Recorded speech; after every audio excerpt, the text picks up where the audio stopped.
I'm going to cook delicious Pancit Canton with eggs, scrambled eggs.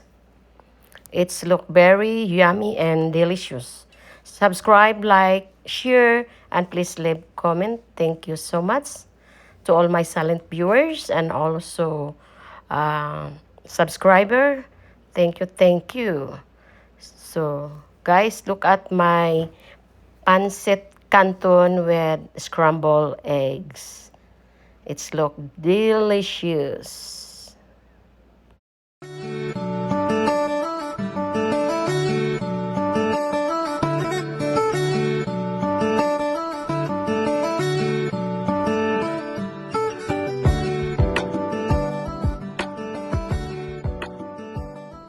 Hello everyone! Today I'm going to cook pancit canton with eggs.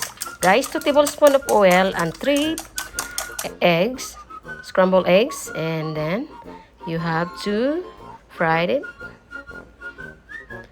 So, pancit canton with scrambled eggs.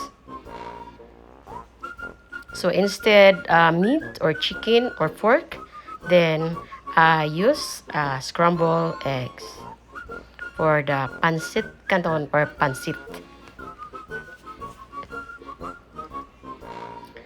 Subscribe, likes, and share, and then add 1 tablespoon of oil and 4 cloves chopped of fresh garlic, and then 1/2 of onion white. So when onion is ready, you have to add the vegetable like carrots, stalk of the Chinese peaches or cabbage,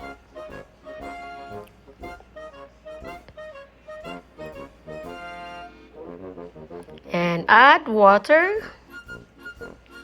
like 1 cup of water or add more if it's needed, and also soy sauce, dark soy sauce, and boil it.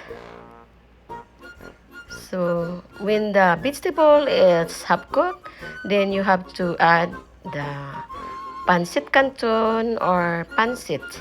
I soak water on it so it gets soft, and then you have to make it swell,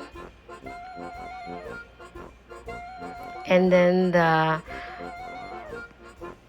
vegetables, and also I add 1 tablespoon and a half with brown sugar, and also Nor seasoning like 1 tablespoon and a half, and you have to mix it. You have to try, guys, it's so yummy. And also the powder, pancit powder or lomin powder or bihon powder. So I add the scrambled egg. If you can't afford to buy pork meat or chicken, then you have option. You can add either corned beef or whatever that, or scrambled egg, and add black pepper like 1 tablespoon, and also add beef stock or beef powder.